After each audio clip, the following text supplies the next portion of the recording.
Definitely melt that chocolate. Don't make fun of me. Making fudge, the old man style. Yeah. I'm gonna start out with a 2-quart pot. Got a stick and a half of butter in there. I'm gonna put that over medium-high heat, and we gotta melt the butter. And we're gonna go ahead and put in 2/3 of a cup of evaporated milk. And heat that up with it. This is going to take a few minutes because you got to melt the butter and get this all going down before you add the sugar. 2 cups white granulated sugar. I pre-measured it. I'll put that in there. Dump it in.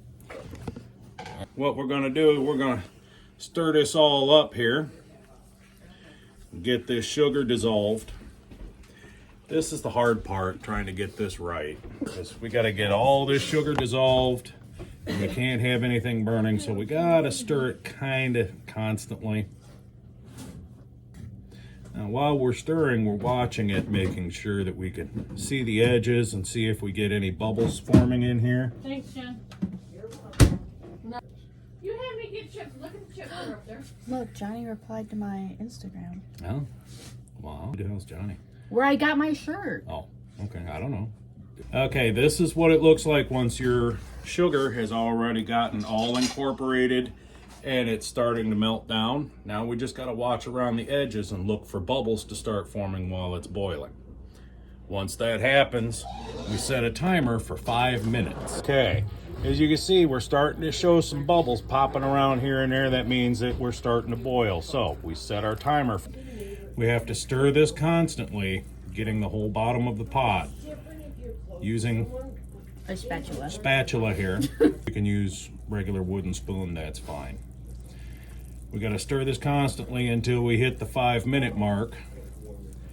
And at that point, that's when the magic happens. We've got our good and boiling. And as you can see, it's kind of plumping up with all the bubbles and everything. That's why we use a 2-quart pan, so that it doesn't spill over.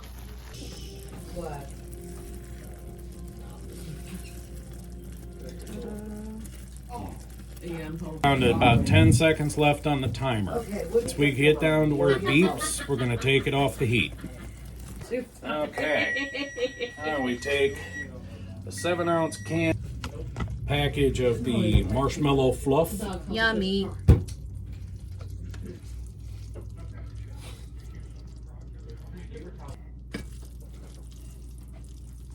And we stir, and while we're stirring, we also want to add our 11.5-ounce Nestle's morsels. You can use any flavor you want. These just happen to be milk chocolate because that's the flavor we're going for today.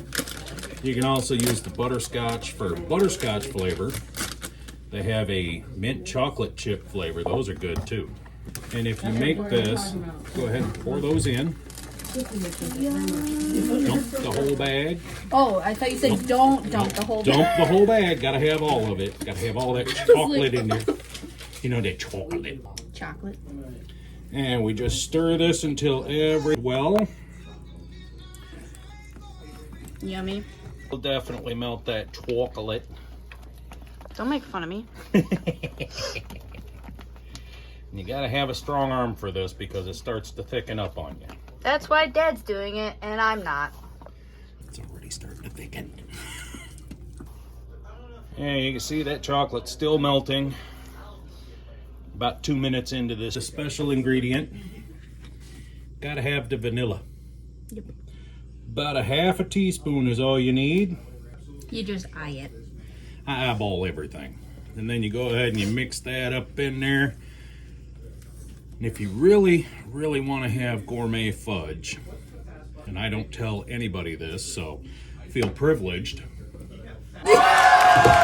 we have our cayenne pepper.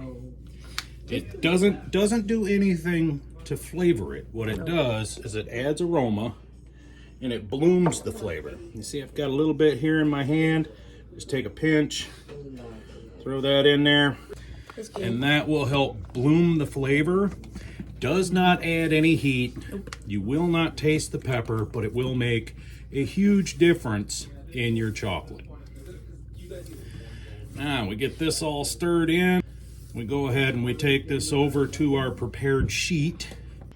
We just pour this out on the sheet.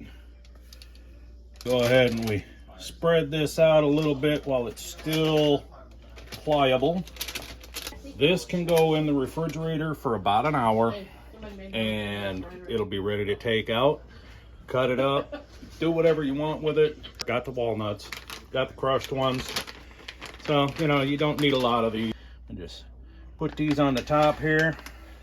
I'm only going to do half of this with walnuts because not everybody likes them. And what I like to do is I just give them a quick little pat, get them down inside there so that they don't fall off. And believe you me, that is hot. And there we have our milk chocolate fudge.